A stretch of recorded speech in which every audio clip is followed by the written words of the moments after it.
বন্ধুরা, আজ আমি একটা মাছের ডিমের আইটেম করব, তোমরা দেখতে থাকো।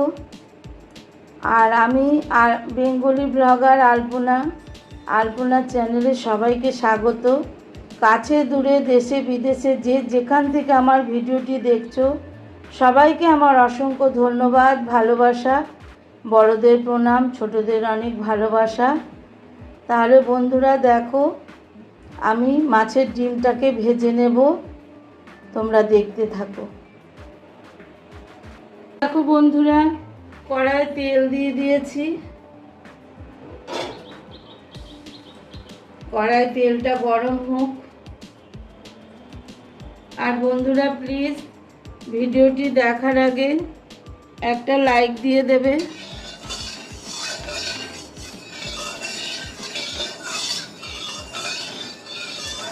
দেখো বন্ধুরা, তেলটা আমার কড়াইয়ে গরম হয়ে গেছে। এবার আমি মাছের ডিমটা ভেজে নেব।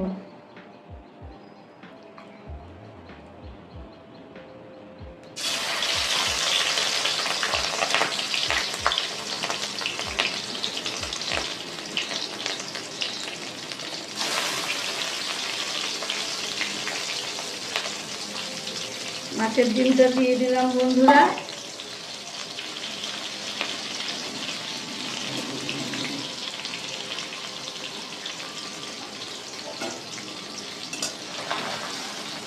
মাছের ডিমটা ভেজে নিই। কম আঁচেই ভাজছি বন্ধুরা, গ্যাসের সিমটা অনেক কমিয়ে দিয়েছি আগুনের, নাহলে ফুটবে ফটফট ফটফট করে। তোমরা তো জানোই রান্না করো। তাহলে আমি মাছের ডিম কটা লাল লাল করে ভেজে নিই। আবার একটু বাড়িয়ে দিলাম।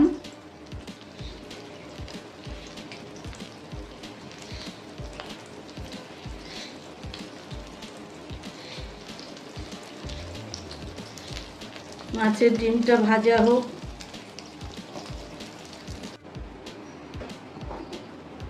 দেখো বন্ধুরা, আমার মাছের ডিমটা ভাজা হয়ে গেছে। আমি এবার নামিয়ে নেব।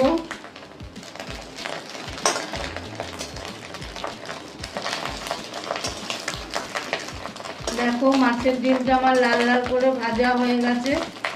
এবার আমি নামিয়ে নেব বন্ধুরা। গ্যাসটা অফ করে দিলাম।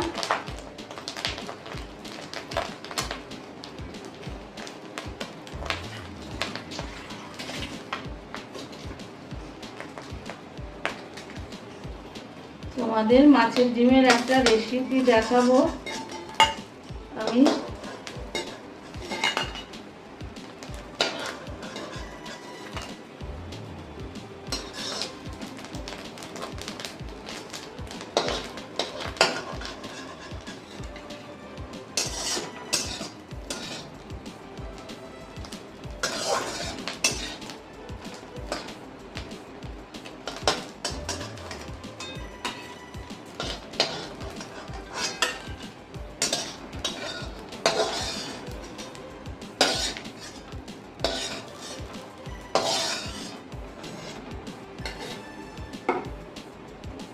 তাহলে বন্ধুরা, আমার মাছের ডিমের তরকারিটা কেমন হলো, বা কারি বলতে পারো, মাছের ডিমের কারি আলু দিয়ে কেমন লাগলো আর কেমন হয়েছে অবশ্যই কমেন্টের মাধ্যমে জানাবে।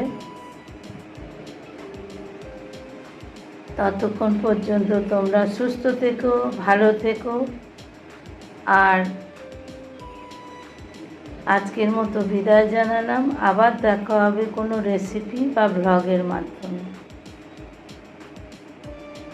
টাটা।